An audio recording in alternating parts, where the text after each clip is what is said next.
بسم اللہ الرحمن الرحیم۔ شروع اللہ کے نام سے جو بڑا مہربان اور نہایت رحم کرنے والا ہے۔ السلام علیکم ورحمۃ اللہ وبرکاتہ۔ عزیز دوستوں، اس ویڈیو میں قرآن مجید کی روشنی سے حضرت اسماعیل علیہ السلام کو ذبح کرنے کا واقعہ بیان کروں گا۔ حضرت ابراہیم علیہ السلام کو ایک دفعہ پھر اللہ تعالیٰ کی طرف سے آزمائش کا سامنا کرنا پڑا۔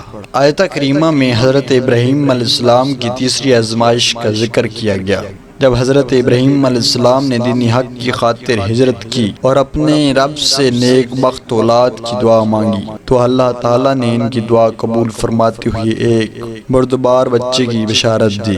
جب حضرت اسماعیل علیہ السلام جوانی کی عمر میں پہنچے تو اللہ تعالیٰ کو حضرت ابراہیم علیہ السلام کی آزمائش اور حضرت اسماعیل علیہ السلام کا صبر اور بردباری کا واضح کرنا مقصود ہوئی۔ چنانچہ حضرت ابراہیم علیہ السلام نے 7 ذی الحج گزر جانے پر رات کو ایک خواب دیکھا کہ کوئی کہنے والا کہہ رہا تھا کہ بے شک اللہ تعالیٰ تمہیں بیٹا ذبح کرنے کا حکم دیتا ہے۔ آپ علیہ السلام صبح پریشانی میں مبتلا رہے کہ کیا یہ اللہ تعالیٰ کا حکم ہے یا خواب فقط خیال تو نہیں۔ 8 تاریخ کا دن گزر جانے پر رات پھر خواب دیکھا۔ اس کے بعد آنے والی رات کو پھر خواب دیکھنے پر صبح اس پر عمل کرنے کا مصمم ارادہ کر لیا۔ اس لیے 10 ذی الحج کو ذبح کرنے کا دن کہا جاتا ہے۔ اور بے شک اللہ تعالیٰ نے انبیاء اکرام کے خوابوں کو حق بنایا، یعنی ان کے خواب سچے ہوتے ہیں اور ان کو اپنے خوابوں پر عمل کرنا لازم ہوتا ہے۔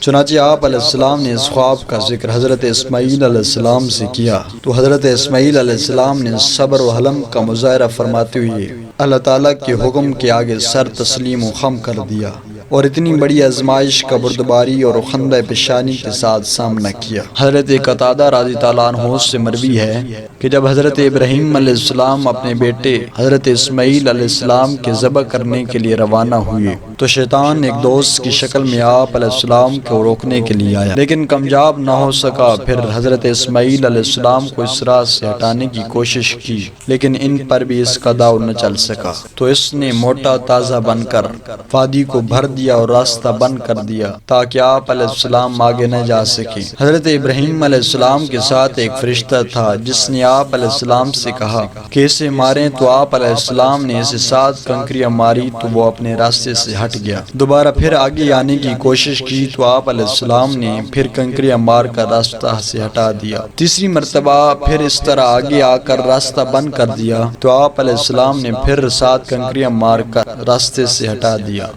آج تک حاجیوں پر ایسی سنت ابراہیمی پر عمل کرنا واجب ہو گیا۔